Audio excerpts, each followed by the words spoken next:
बरेली से बड़ी खबर, जहां हमारे संवाददाता बरेली विशाल के नगर पालिका बहेड़ी को लेकर नगर पालिका बहेड़ी के चेयरमैन प्रतिनिधि नसीम अहमद से खास बात की है। देखिए। नमस्कार, मैं विशाल, आप देख रहे हैं द इंडियन समाचार। हमारे साथ हैं नसीम अहमद, चेयरमैन प्रतिनिधि। तो आइए हम नगर पालिका के बारे में जानते हैं कि क्या क्या उपलब्धि रही हैं और क्या उपलब्धि अब आने वाले चुनाव में ये जनता को देने वाले हैं, क्या क्या वादे हैं इनके, किस तरीके से इसको निभाएंगे। तो नसीम अहमद जी हैं हमारे साथ। बहुत बहुत शुक्रिया आपके चैनल का, आपके साथियों का।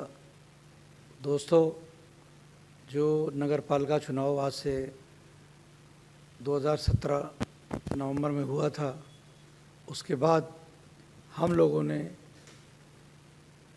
प्लानिंग की और प्लानिंग के बाद कि बजट कितना होता है और बजट में प्राथमिकता कितनी होती है। नगर पालिका के मुख्य 3 ही काम रहते हैं: सफाई, रोड और बिजली की व्यवस्था। हम लोगों ने सबसे पहले सफाई अभियान पे पूरा जोर दिया और उत्तर प्रदेश में पहली बार ही 700 नगर पालिका, नगर निगम, नगर निकाय जो थी, उनमें हम लोगों ने प्रथम पुरस्कार पाके, वो सर्टिफिकेट हमारी दीवार पे लगा हुआ है बाईं तरफ, हम लोगों ने पहला स्थान प्राप्त करा, जो आज तक बहेड़ी की नगर पालिका नहीं प्राप्त कर पाई थी। उसके बाद हम लोगों ने जो दूसरा हमारा मुद्दा था, जो लाइट का था, ये पहला मौका है कि बहेड़ी में 5 साल में कोई गली अंधेरे में नहीं है। आज लोग ये बात कहते हैं कि हाँ, नगर पालिका में हम और जगह भी गए हैं, नगर पंचायतों में भी गए हैं, लेकिन बहेड़ी में जितनी एलईडी और जितने बल्ब लग गए, ये आज तक नहीं लगे, कभी किसी के चेयरमैन के दौर में नहीं लगे। अब रहा रोडों की बात। दोस्तों, 2 साल कोरोना में हमें पैसा नहीं मिला और हमने बैंक से लोन लेके, कर्ज लेके, करीब जो 1 करोड़ रुपए में मिलता था, 2 करोड़ रुपए कर्ज लेके हम लोगों ने अपने कर्मचारियों का वेतन, पेंशन का भुगतान किया। वो हमें चुकाते चुकाते हमारे 1 आध साल का बजट और जो बचत थी, मात्र ठेकेदारों के लिए 30-35 लाख रुपए निकलता था, बचता था। तो उससे हम लोगों ने धीरे धीरे काम कराना शुरू करा। आज उसके बावजूद भी बहेड़ी का जो मेन रोड है, आप देखो, हम लोगों ने जो कब्रिस्तान, मोहम्मदपुर, शेरनगर होता हुआ रोड जा रहा है, 1 किलोमीटर का रोड, बेहतरीन लास्ट कोटिंग है, पड़ने जा रही है।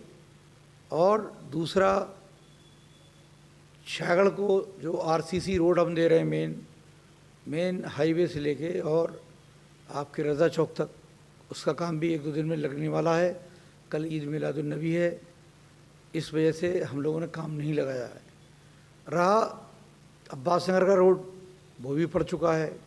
जो भी शहर को जोड़ने वाले मुख्य रास्ते हैं, चाहे वो आपका मुडिया रोड हो, और हम लोगों ने सांसद कोटे से, माननीय, मैं मेनका गांधी जी का शुक्रिया अदा इसलिए करूँगा कि उन्होंने मेरे कहने पे, और हमारे 2-3 सभासद गए थे, उसके गवाह हैं ये, कि आज बैंक ऑफ बड़ौदा से लेके और मोहम्मदपुर चौराहे तक जो रोड पड़ा है, 3 साल हो गए उस रोड को, हम लोगों ने बेहतरीन क्वालिटी का रोड पड़वाया। ना ये रोड पड़ता था और फिर ख़त्म हो जाता था। तो आप डामर जो स्कीम होती है, सरकार, हम लोग प्रस्ताव अपनी मर्ज़ी का भेजते हैं, सरकार के पास जो एस्टीमेट होते हैं उसी हिसाब से जो 12 मीटर रोड से कम की गलियाँ होती हैं उनमें अलग प्रावधान होता है, और 12 मीटर से अधिक की गलियाँ होती हैं अलग होता है। 9 मीटर के लिए अलग रूल है, 7 मीटर के लिए अलग रूल है। कहीं पे इंटरलॉकिंग सरकार हमें दे देती है, कहीं हम लोगों को आरसीसी दे देती है, और कहीं हम लोगों को जो है डाबर रोड देती है। अच्छा नसीम भाई, आप, मैंने देखा है आप बराबर जनसंपर्क कर रहे हैं। अभी मैंने कल देखा था कि आप शाहगढ़ में भी, अब्बास नगर में भी जनसंपर्क आपने लोगों से किया, वार्तालाप की। तो किस तरीके का प्यार मिल रहा है? देखिए, कल आपका चैनल शूट भी कर रहा था, इसको लोगों को बताने की ज़रूरत नहीं है। वीडियो कहते हैं जो सामने दिखता है वही बिकता है। अब किसी प्रत्याशी का खुद इतना मॉरल टूट चुका है, वो जान रहे हैं कि बहेड़ी में एक ही प्रत्याशी है जो गरीबों का और जो मजलूमों का मसीहा बन के उभर रहा है और जो भारतीय जनता पार्टी को मिट्टी में मिलाने का काम कर सकता है।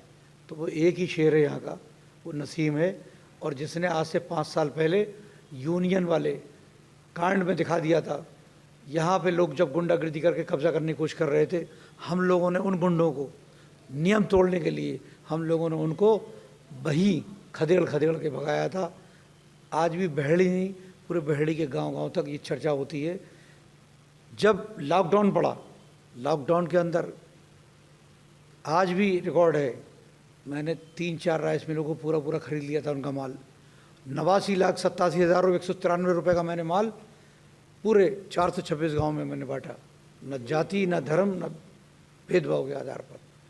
आज बहेड़ी में घूम रहा हूँ, मेरी महिलाएं हैं, उनके अकाउंट नहीं खुले हैं।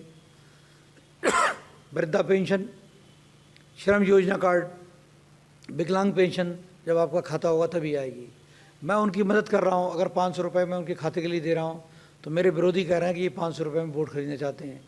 अरे दोस्तों, मैं तो उनकी मदद कर रहा हूँ, मैंने मशीनें भी बांटी हैं।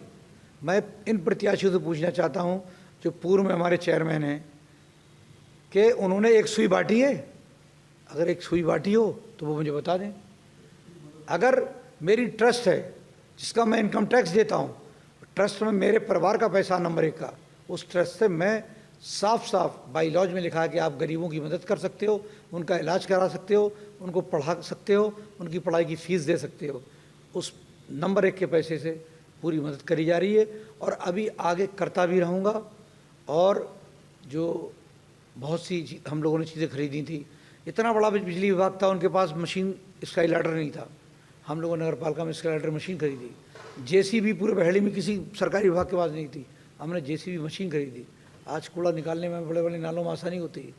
हम लोगों ने जो रिक्शा सिस्टम था, ठेला सिस्टम वो वाला जो था, हम लोगों ने उसकी जगह उसे कम करने के लिए कम से कम हमने 12-13 जो है छोटी 4 व्हीलर खरीदी और 4 ट्राली और हमारा ट्रिपर जो हम लोगों ने खरीदे।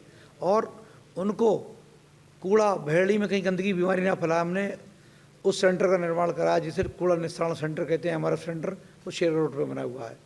गए आवारा पशु हमारे खेती का नुकसान करते थे, हमने गौशाला खोला।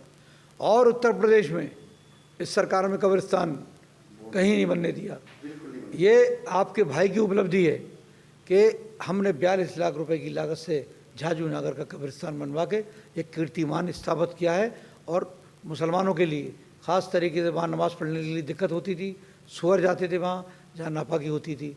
आज ये बहुत बड़ी उपलब्धि है हमारे लिए।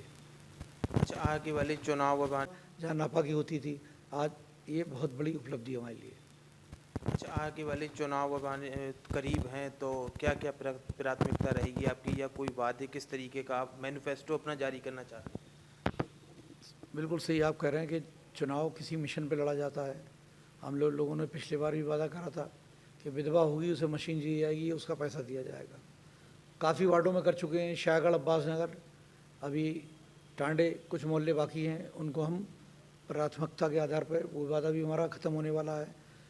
आने वाले दिनों में जो बहेड़ी में उद्योग है, ख़ास तरीके कारखाने का उद्योग है, उन लोगों को उसी कुटीर उद्योग से जोड़ा जाएगा और उनके समूह बना के वो आज खुद माल लेके वहाँ से आती हैं और मात्र 9 रुपये लोअर के लिए मिलते हैं, टी शर्ट के लिए मिलते हैं। उनको बैंक से लोन दिला के उनको अपने पैरों पे खड़ा करना है। ये मिशन मेरा सबसे प्राथमिकता है कि जिस घर में अगर महिला कमाएगी, महिला पढ़ेगी, एक महिला जो घर की पढ़ी लिखी होती है वो पूरे परिवार को संवारती है और सजाती है। और माँ की एक ऐसी तालीम होती है कि बच्चे, फादर उसके जो पिता हैं, वालिद हैं, वो दुकान पे, कारोबार में, नौकरी में चले जाते हैं, लेकिन 18 घंटे सामने बच्चे का माँ के साथ होता है।